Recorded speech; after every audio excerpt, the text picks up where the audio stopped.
কয়টা হরেন দিতে হবে, বামে গেলে কয়টা হরেন দিতে হবে, এগুলো ওরা বোঝে না।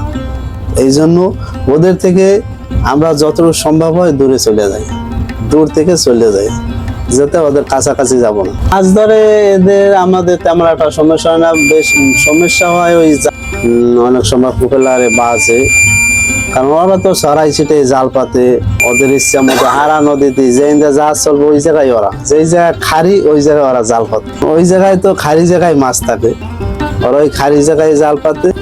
ওই সময় কিছু হালকা তেমন একটা জালে তেমন একটা সমস্যা হয় না, কারণ কটসুতার জাল আছে। তবে মেঘনা নদীতে জালের তেমন একটা সমস্যা নাই।